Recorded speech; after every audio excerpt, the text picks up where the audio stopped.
Hello बच्चों, welcome to YouTube channel Ujas career institute. आज हम लोग स्टैंडर्ड 8 का ठीक है चैप्टर इंडियन कॉन्स्टिट्यूशन ठीक है कंप्लीट करने वाले हैं एसएसटी के अंदर। चलिए, अब आप लोगों को मैंने पिछले क्लास में ये बताया था कि किस तरीके से आप इंडियन हिस्ट्री का मॉडर्न पार्ट जो है इस आपके पर्टिकुलर सेशन में कंप्लीट करने वाले हो, राइट। सिमिलरली 8th स्टैंडर्ड का जो पॉलिटी है it revolves around the Indian polity. Okay, चलिए अब इसके अंदर जो है introduction, what is the meaning of constitution, why does a country needs a constitution, ये हम लोग कवर करेंगे। चलो बच्चों, सबसे पहले तो हमें कॉन्स्टिट्यूशन की जरूरत क्या है, why do we need constitution.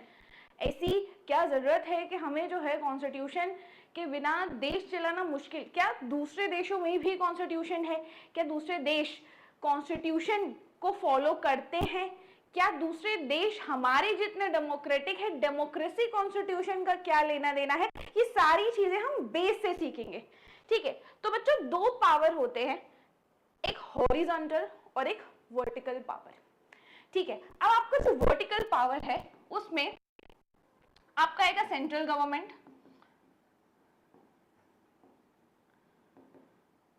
फिर उसके बाद आएगा आपका स्टेट गवर्नमेंट। ठीक है, और उसके बाद आपका लास्ट आएगा लोकल सेल्फ गवर्नमेंट।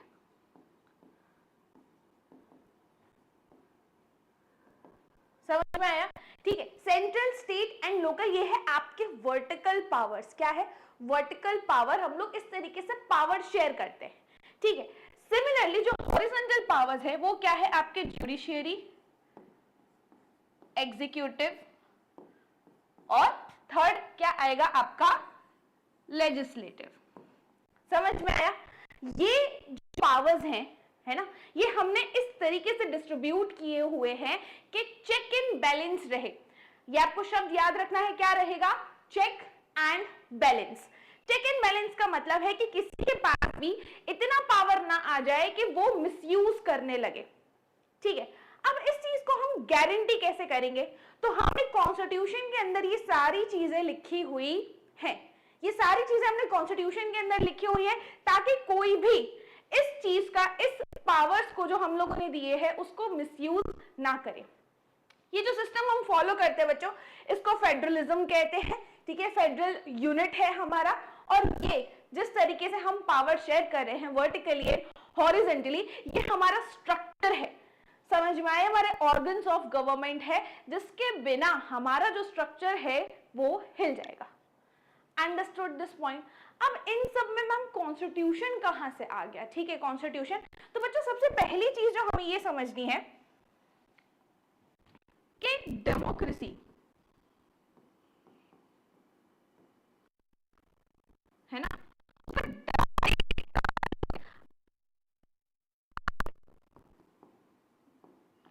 के साथ इंपॉर्टेंट, एक डेमोक्रेटिक कंट्री या खुद को जो क्लेम कर रही है डेमोक्रेटिक, उसके अंदर कॉन्स्टिट्यूशन होना बेहद जरूरी है। कैसे जरूरी है? बहुत सिंपल सी चीज है। आपको पता होगा नेपाल में पहले जो था 1991 से डेमोक्रेसी आई थी। ठीक है, फिर 2002 और 4 से चीजें चेंज हो गई। ठीक है, वहां पे उनके पास राजा आ गया। अब फिर से लोगों ने इतना प्रोटेस्ट किया कि दोबारा से वहां पर डेमोक्रेसी आ गई। क्यों? क्योंकि डेमोक्रेसी लोगों को क्या देती है? फ्रीडम देती है, freedom to elect their own leader. समझ में आया? तो डेमोक्रेसी बहुत इंपॉर्टेंट एस्पेक्ट है। अब इंडिया एक बहुत बड़ी डेमोक्रेसी है। ठीक है, इंडिया के अंदर आपको डेमोक्रेसी के यदि आप देखने जाओगे तो बहुत सारी चीजें हैं जो ये चीज की गारंटी देती है कि हम लोग एक डेमोक्रेटिक कंट्री हैं। बट कहानी में ट्विस्ट ये है कि जो कॉन्स्टिट्यूशन है वो इस चीज पे ठप्पा लगा देती है। ठीक है, कॉन्स्टिट्यूशन जो है वो ये बताती है, हमारा जो रिटन एंड रिजिड कॉन्स्टिट्यूशन है वो ये बताता है कि हम कितना ज्यादा डेमोक्रेटिक कंट्री है। समझ में आया इतना? ठीक है, अब कॉन्स्टिट्यूशन क्या है अगर आपसे कोई पूछता है तो आपकी बुक्स में लिखा है सेट ऑफ रूल्स है, ठीक है, एक रूल बुक है और भी बहुत सारी चीजें लिखी हुई है। यस, ठीक है। जैसे कि आपके स्टार्टिंग में ही एनसीईआरटी में यदि आप देखोगे तो आपको क्या बताया गया है, फुटबॉल की गेम के बारे में। बच्चों हर एक गेम जो होती है वो एक पर्टिकुलर सेट ऑफ रूल्स के साथ ही खेलनी पड़ती है, ताकि कोई भी उस चीज का मिसयूज ना कर पाए, किसी पावर का, किसी तरीके का, ठीक है, बराबरी होनी चाहिए। इसी तरीके से जैसे ही फुटबॉल के अंदर एक सेट ऑफ रूल्स है, सब लोग फुटबॉल की गेम के अंदर, क्या आपको लगता है कि बास्केटबॉल की जो गेम है ना, जो बास्केटबॉल आप गेम खेलते हो उसमें भी सेट ऑफ रूल्स होते हैं, बट क्या वो सेम सेट ऑफ रूल्स होते हैं? नो, वो डिफरेंट सेट ऑफ रूल्स होते हैं। तो हर एक कंट्री के अपने अपने डिफरेंट सेट ऑफ रूल्स होते हैं, कहीं पे रिटन होते हैं, कहीं पे अनरिटन होते हैं। यानी कि मैक्सिमम कंट्रीज जो हैं उनके पास कॉन्स्टिट्यूशन तो है, बट बहुत सारी कंट्रीज है जिनके पास रिटन, जैसे कि इंडिया है, इंडिया के अंदर रिटन सेट ऑफ रूल्स है, बट बहुत सारी ऐसी कंट्रीज है जहां पे अनरिटन कॉन्स्टिट्यूशन यानी कि संविधान है। समझ में आया आपको? ठीक है, ये बहुत बेसिक से समझा रही हूं मैं आपको ताकि आपको कंसेप्ट आपका क्लियर हो। ठीक है, चलिए अब ये आपका प्रियम्बल है, ठीक है, आपके टेक्स्ट बुक के आगे भी लगा हुआ है, ये आपको पता होना चाहिए कि प्रियम्बल जो है इसको सोल ऑफ कॉन्स्टिट्यूशन कहा जाता है। क्या कहा जाता है बच्चों? Soul of constitution.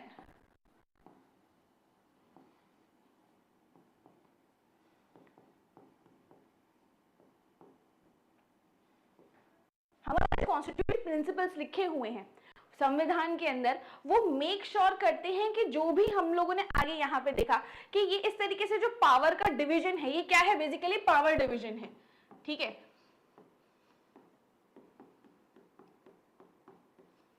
ये क्या है? पावर डिवीजन है। तो इस चीज की गारंटी है ना कि यही चीज फॉलो होगी, ये कॉन्स्टिट्यूशन में लिखा हुआ है। समझ में आया बच्चों आपको? सोल ऑफ कॉन्स्टिट्यूशन, ठीक है। अब प्रियम्बल को सोल ऑफ कॉन्स्टिट्यूशन इसलिए कहा जाता है क्योंकि वो बेस है, ठीक है, उसी के ऊपर से उसी को हम लोगों ने जो है क्या रखा है? बेस, एक फाउंडेशन रखा है कि उसी में जो चीजें लिखी हुई है हम उसको बिलीव करते हुए हमारा पूरा कॉन्स्टिट्यूशन बनाते हैं। समझ में आया? चलिए, We the people of India having solemnly resolved to constitute India into a sovereign, socialist, secular. ठीक है, सोवरियन क्या होता है बच्चों? सोवर्निटी, सोवर्निटी का मतलब होता है आपका इंडिविजुअलिज्म, आप कितने इंडिपेंडेंट हो एज अ कंट्री। ठीक है, एज अ कंट्री आप कितने इंडिपेंडेंट हो, वो सोवर्निटी होती है। जैसे आपको वर्ल्ड वॉर 1 में हम लोगों ने डायरेक्टली पार्टिसिपेट नहीं किया था, इनडायरेक्टली हमारे सोल्जर्स, हम ट्रूप्स भेजे गए थे, है ना। वो क्यों भेजे गए थे? क्योंकि उस टाइम पे हमारे पास इतना पावर नहीं था, पॉलिटिकल पावर ब्रिटिशर्स के हाथ में था। तो हम उस टाइम पे सोवरेन नहीं थे कि हम अपने देश के लिए जो हमारा डिसीजन है वो खुद से ले सके। बट क्या आज ऐसा होगा? नहीं होगा। क्यों? क्योंकि हम सोवरेन हैं, हमारे पास कॉन्स्टिट्यूशन है, हमारे पास एक स्ट्रक्चर्ड गवर्नमेंट है। समझ में आया? तो ये होता है सोवरेनिटी। सोशलिस्ट, सोशलिस्ट मतलब हम इक्वलिटी, सोशलिटी और इसमें बिलीव करते हैं कि कोई भी बहुत ज्यादा रिच, कोई भी बहुत ज्यादा पुअर, हम सबको वोटिंग राइट्स देते हैं, सबको सिटीजन समझते हैं, तो हम एक सोशलिस्ट कंट्री है। फिर उसके बाद है सेक्युलर। सेक्युलर क्या होता है बच्चों? हर एक तरीके का रिलीजियन हो गया, ठीक है, उसको हम हमारी कंट्री के अंदर क्या करते हैं? जगह देते हैं। इंडिया के आगे सेक्युलर लगता है क्योंकि हम दूसरे रिलीजन को भी क्या करते हैं? जगह देते हैं, उनको सिटीजन्स मानते हैं, सबको इक्वलिटी देते हैं, ठीक है, और इसी तरीके से वो अपने राइट्स फॉलो कर सकते हैं। बहुत सारी जगह पे आप देखोगे कि मेजॉरिटी और माइनॉरिटी, अब आप आगे के चैप्टर्स पढ़ोगे आपके, ठीक है, अंडरस्टैंडिंग सेक्युलरिज्म में, अब उसके अंदर क्या है आपको पता चलेगा कि what is majority and minority. ठीक है, मेजॉरिटी हो गया, माइनॉरिटी हो गया, इट इज वेरी इंपॉर्टेंट कि उनको सेक्युलर फील करवाया जाए, ठीक है, सारी माइनॉरिटीज को। तो वो गारंटी कौन देगा कि आप अपने राइट्स फॉलो कर सकते हो इस कंट्री के अंदर? क्यों? क्योंकि सब संविधान, कॉन्स्टिट्यूशन फॉलो करते हैं। समझ में आया? तो ये हो गया आपका सेक्युलरिज्म। फिर उसके बाद हम डेमोक्रेटिक हैं, बिल्कुल हैं, हम डेमोक्रेसी फॉलो करते हैं, है ना, तो हम डेमोक्रेटिक भी हैं। उसके बाद हम रिपब्लिक, रिपब्लिक डे आप सब लोग मनाते होंगे, ठीक है, लड्डू खाते होंगे, छुट्टी मिलती होगी, या तो सुबह में जो है आप सल्यूट करने जाते होंगे, है ना, आपके स्कूल के अंदर। अब रिपब्लिक क्या होता है, बेसिकली डेमोक्रेसी तो हम डिटेल में पढ़ने वाले कि डेमोक्रेसी क्या होती है, बट रिपब्लिक, रिपब्लिक का मतलब क्या होता है कि आपने जिस दिन कॉन्स्टिट्यूशन जो है हमारा क्या करना स्टार्ट कर दिया, फॉलो करना स्टार्ट कर दिया, हमें इतना तो पता है कि उसको हम रिपब्लिक डे बोलते हैं। बट आपके पास जो चॉइस है इलेक्ट करके, ठीक है, आपका लीडर चुनने की, आपके पास जो फ्रीडम है, इक्वलिटी है, ठीक है, वो कहां से आई, तो वो वहीं से आई है। कहां से आई है, कॉन्स्टिट्यूशन से आई है। समझ में आया आपको ये? चलिए जस्टिस। अब जस्टिस जो है, आपको पता होगा कि जस्टिस एक बहुत इंपॉर्टेंट पार्ट होता है किसी भी गवर्नमेंट स्ट्रक्चर का।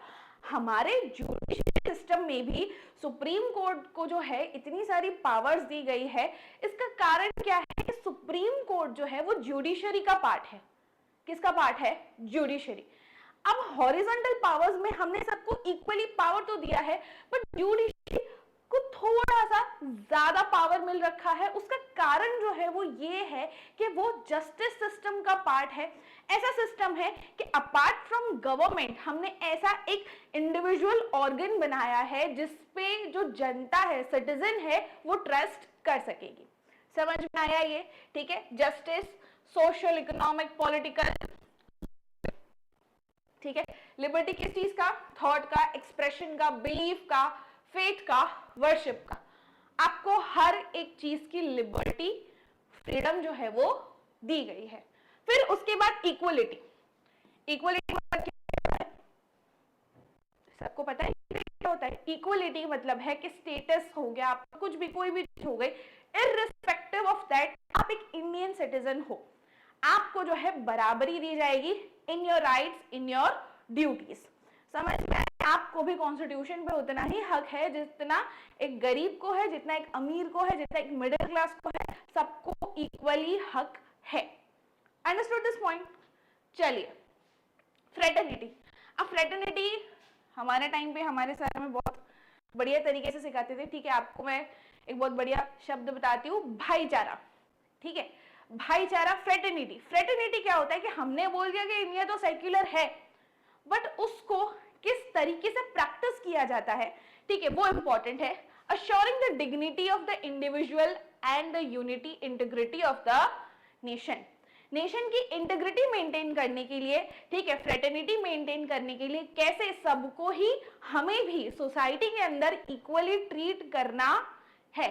समझ में आया?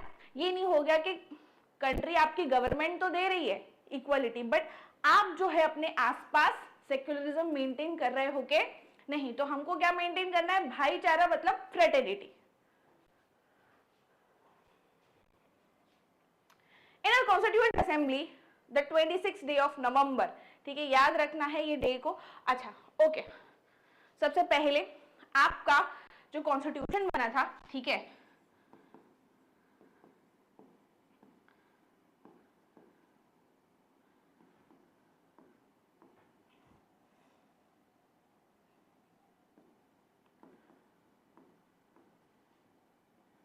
अरे ये क्या हो रहा है?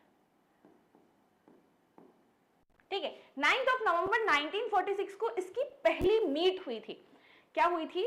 पहली मीट हुई थी। आपको पता होगा कैबिनेट मिशन आया था, ठीक है, वो सब हम लोग हिस्ट्री के अंदर पढ़ने वाले हैं, बट यहां पे याद रखना कि 9 नवंबर 1946 को कॉन्स्टिट्यूशन बनने के लिए पहली मीट हुई थी, ठीक है। अब कॉन्स्टिट्यूशन बन कब गया था?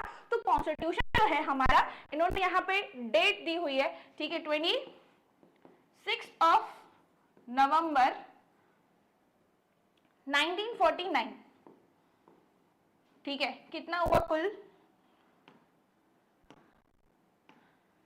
ठीक है, 2 years 11 months and 18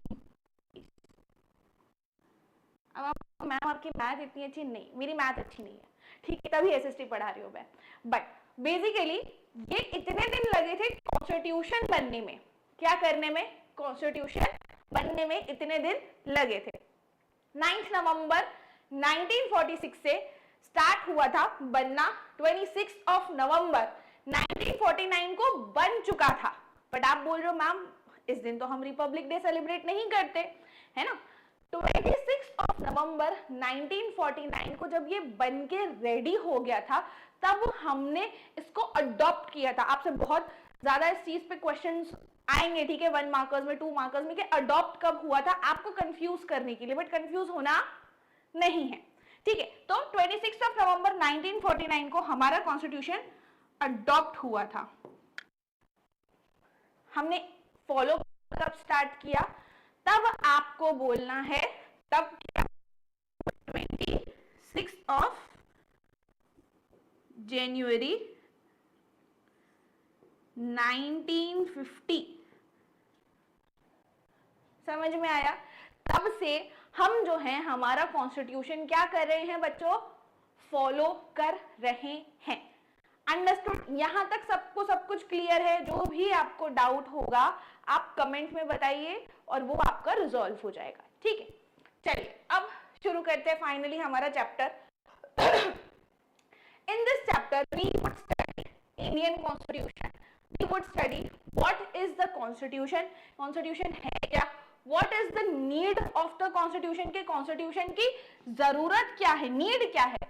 we would study the key features of the constitution as well as fundamental rights. इसमें हम फंडामेंटल राइट्स भी देखने वाले हैं हमारे 6, जो कि बहुत इंपॉर्टेंट है, ठीक है। चलिए शुरू करते हैं फिर, ठीक है। हमारी जो कॉन्स्टिट्यूशन की बुक है कुछ ऐसी सी दिखती है। तो constitution of India is the supreme law of India. इसको क्या कहा गया है, ये भी आपको क्वेश्चन आ सकता है, ठीक है। Supreme law of India,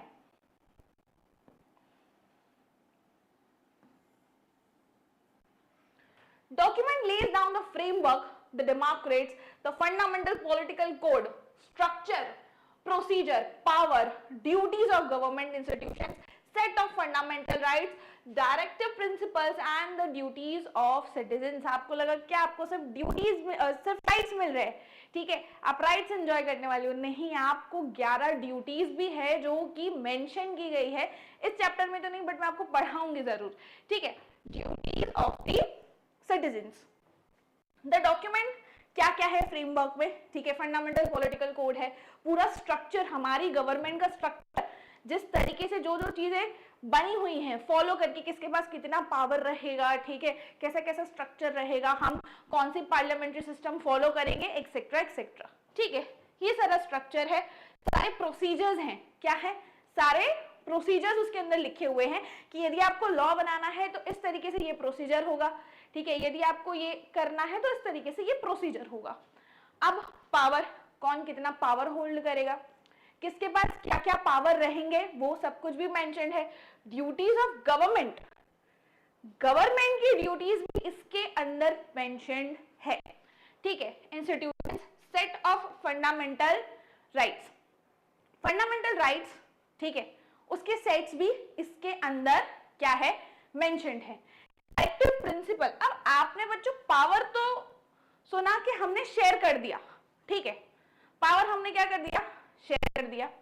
power share होने के बाद आपको कैसे लगता है कि एक लेवल जिसको आपने पावर दिया है वो यूनिलेटरली उस पावर का मिसयूज नहीं करेगा, बिल्कुल जायज सी चीज है, कर सकता है, ठीक है, मिली भगत हो सकती है, यूनिलेटरली का मतलब होता है। तो वहां पे आप डायरेक्टिव प्रिंसिपल्स दे दोगे इनको, ठीक है। बेसिकली जो डायरेक्टिव प्रिंसिपल्स होते हैं उनका काम क्या होता है, वो आपको डायरेक्ट करेंगे।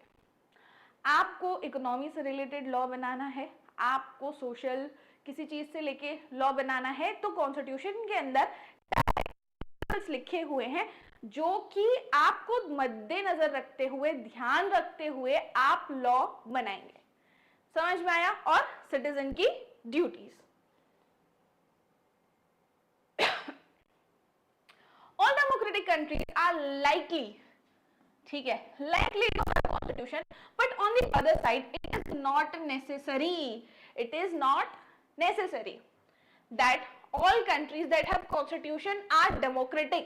ऐसा जरूरी नहीं है कि सारी जितनी भी कंट्रीज हैं जो डेमोक्रेटिक हैं उनके पास कॉन्स्टिट्यूशन हो ही हो, ठीक है, डेमोक्रेटिक हो भी सकती है और कॉन्स्टिट्यूशन नहीं भी रख सकती है। समझ में आया? Constitution serves several purposes as listed below. Constitution tells us what the fundamental nature of our society. हमारी सोसाइटी का, अब देखो स्टार्टिंग में जो मैंने आपको एग्जांपल दिया, कौन सा एग्जांपल दिया? फुटबॉल का। फुटबॉल के अंदर आप देखोगे कि अलग सेट ऑफ रूल्स है, बास्केटबॉल में जो है वो अलग सेट ऑफ रूल्स है। उसी तरीके से सबकी सोसाइटी अलग अलग होती है, तो वो क्या करेंगे? अपना सेट ऑफ रूल अलग से बनाएंगे। समझ में आया? Constitution helps serve as a set of rules, principles that all person in a country can agree upon as the basis of way. It is a basis of way in which they want the country to be governed. जिस तरीके से वो अपनी country को govern करना चाहते हैं। समझ में आया? ठीक है, Constitution helps serve as a set of rules now and principles that all person in a country can agree. इन सब सारी चीजों पे अग्री करने वाले, the basis of the way, एक आपका बेस फाउंडेशन जिस तरीके से सबको रहना है। समझ में आया ये?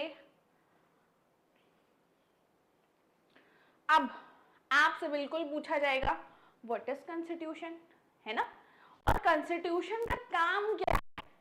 तो आपको ये सारी चीजें जो है वो लिखनी है, एक्सप्लेन करनी है। ठीक है, कैसे लिखोगे, कैसे एक्सप्लेन करोगे? तो कॉन्स्टिट्यूशन एक सेट करता है, set out how law to be made, sets out the principles on which the state is founded. ठीक है, कैसे किस तरीके से वो स्टेट फाउंड हुआ है उसके बेसिस पे, defines institutions of the state and set out limitations of their power. आपने स्टेट को पावर तो दे दी है ना, स्टेट के पास लॉ मेकिंग पावर होती है, आपको पता है, उनका भी पार्लियामेंट होता है अलग से, हमारा जो सेंट्रल है वो भी पार्लियामेंट। तो स्टेट के पास भी लॉ बनाने की पावर है और सेंट्रल के पास भी लॉ बनाने की पावर है, केवल सब्जेक्ट अलग अलग है, डिटेल में पढ़ेंगे उसको भी। ठीक है, बट अभी आप ये समझो कि आपने स्टेट को पावर दे दिया, क्या दे दिया? पावर दे दिया। ठीक है, अब स्टेट जो है वो इस तरीके से पावर को मिसयूज कर सकता है, बिल्कुल कर सकता है। तो आपने कॉन्स्टिट्यूशन की मदद से क्या किया? उसके पावर्स को थोड़ा लिमिट कर दिया। ठीक है, क्या किया? आपने ग्राउंड तो दे दिया खेलने के लिए, खेल लो, ठीक है, बट ग्राउंड की बाउंड्रीज बना दी कि इतनी ही बाउंड्री में आपको खेलना है। समझ में आया? इस तरीके से स्टेट की पावर हमने लिमिट कर दिए। Sets out the power of the state, sets out the relationship between the state and individual of the state, है ना। स्टेट और सिटीजन, ठीक है, दो आपस में स्टेट और सेंट्रल, ये जितने भी रिलेशनशिप्स हैं, है ना, ये जितने भी रिलेशनशिप्स है, चाहे सिटीजन और सिटीजन का हो गया, चाहे सिटीजन और स्टेट का हो गया, चाहे स्टेट और स्टेट का हो गया, चाहे स्टेट और सेंट्रल का हो गया, ये सारी चीजें किस तरीके से कैसे मेंटेन रहेंगी वो भी कॉन्स्टिट्यूशन में लिखा हुआ है। एस्टैब्लिश स्टेट, ठीक है, जो स्टेट का फ्रेमवर्क है वो भी बताते हैं। 3 significant reasons why we need constitution, 3 कारण हैं। इन डेमोक्रेटिक सोसाइटीज, कैसे सोसाइटीज?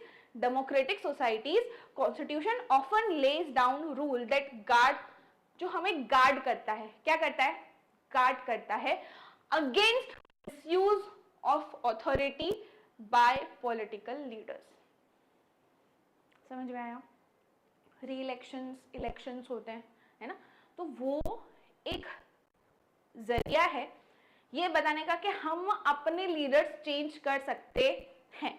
अब आपको लीडर तब चेंज करने की जरूरत पड़ेगी जब पहले वाला लीडर जो है वो ठीक से काम कर रहा होगा नहीं। समझ में आया? जैसा 2014 में हुआ।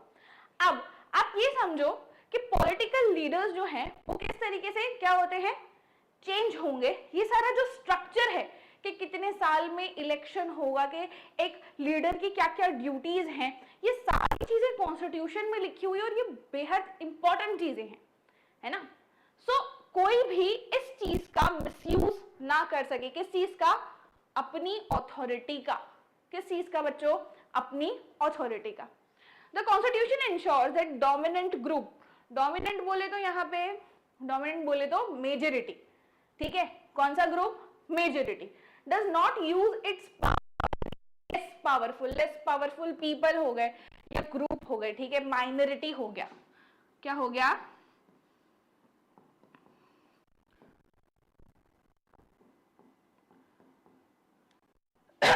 तो मेजोरिटी और माइनॉरिटी ना हो जाए, इक्वलिटी हम लोगों ने बोला इक्वलिटी देंगे, कॉन्स्टिट्यूशन के अंदर गारंटी करेंगे, तो मेजोरिटी और माइनॉरिटी कहीं आपस में मेजोरिटी माइनॉरिटी को दबाने ना लग जाए सोसाइटी के अंदर, इस चीज की गारंटी भी जो है कौन लेगा? कॉन्स्टिट्यूशन लेगा।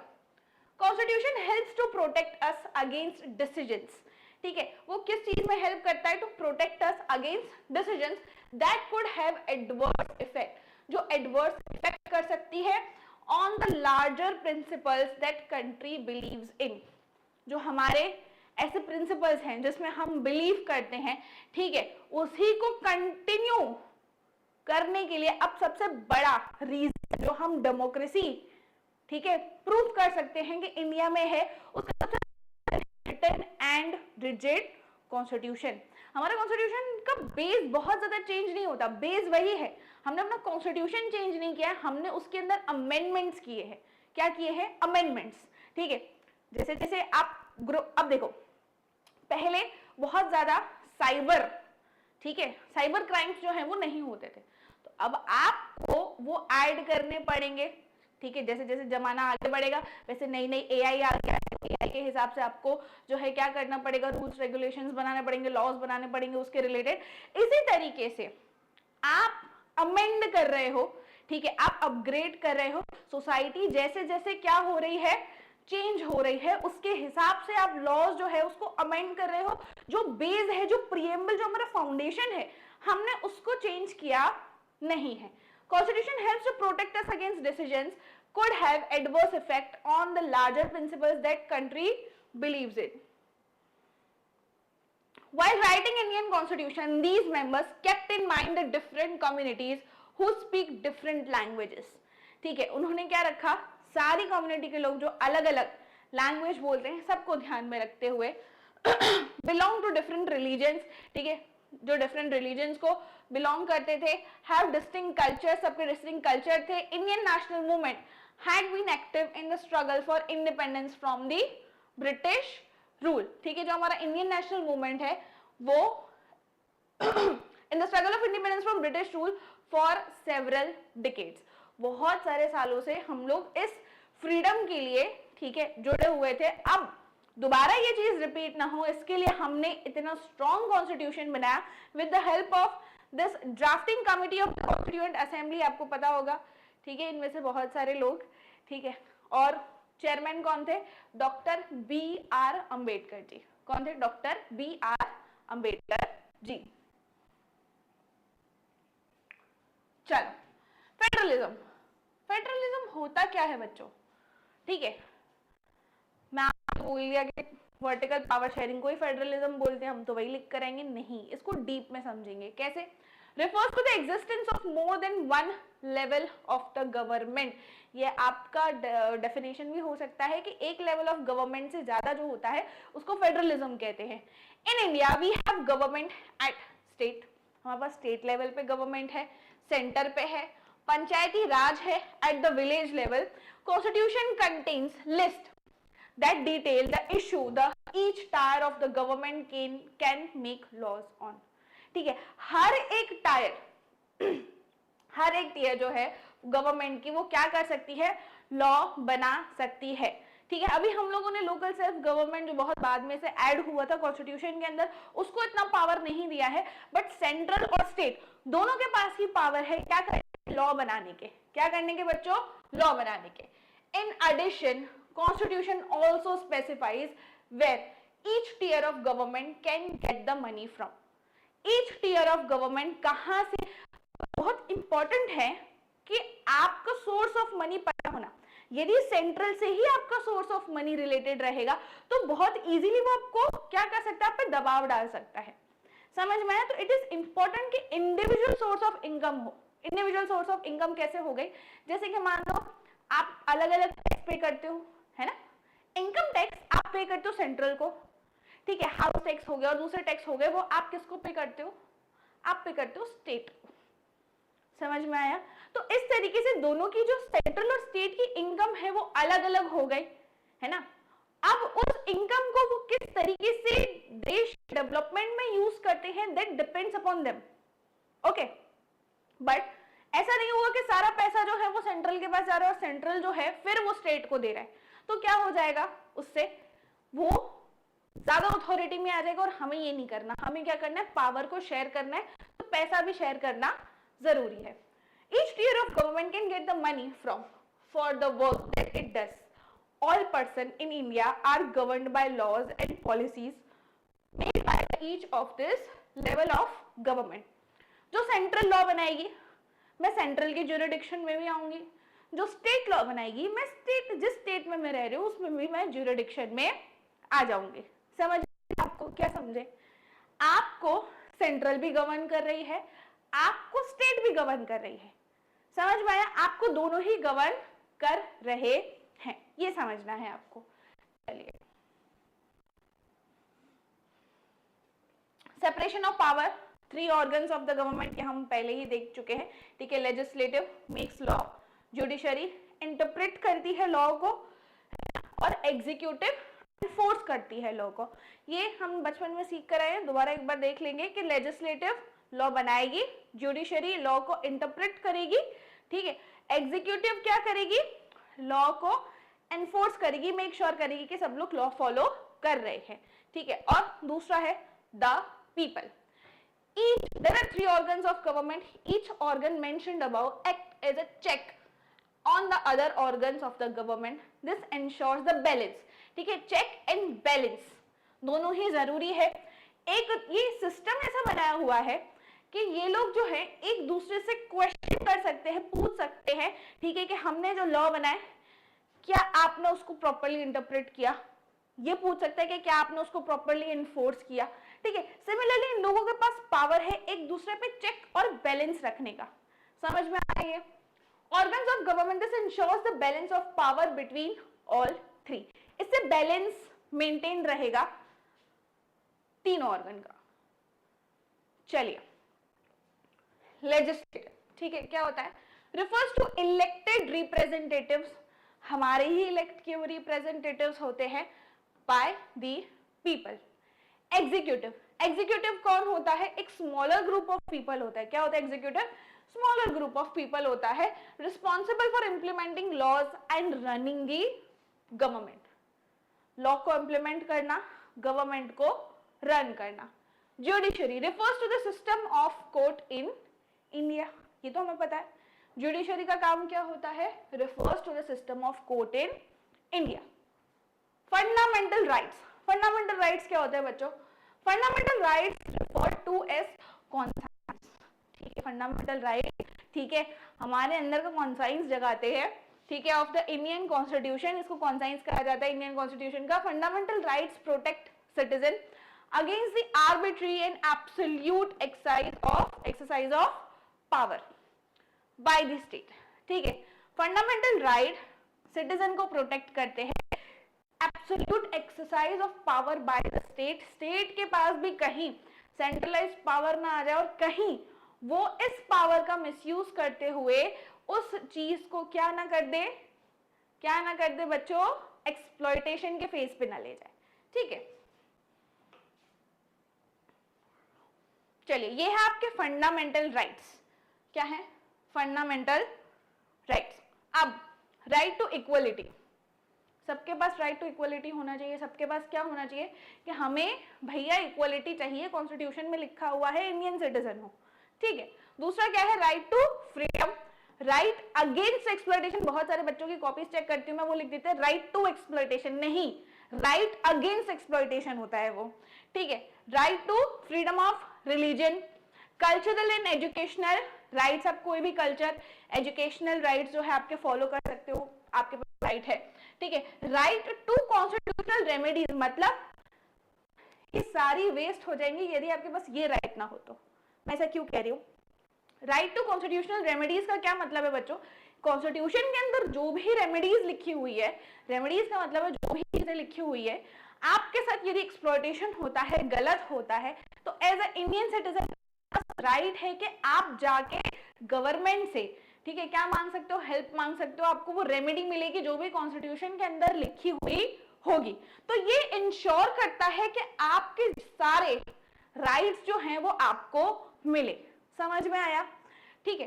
राइट टू इक्वालिटी, आपको इक्वालिटी का राइट है, आपके पास फ्रीडम है, ठीक है, राइट अगेंस्ट एक्सप्लॉयटेशन है, right to freedom of religion, आप कोई भी रिलीजन फॉलो कर सकते हो, कल्चरल एंड एजुकेशनल राइट्स, ठीक है, आप अपना कल्चर प्रिजर्व कर सकते हो, आप जो है आपके पास एजुकेशनल राइट्स है कि आपको एजुकेशन मिलना चाहिए, ठीक है, ये सारे राइट्स जो हैं वो कॉन्स्टिट्यूशन इंश्योर करता है।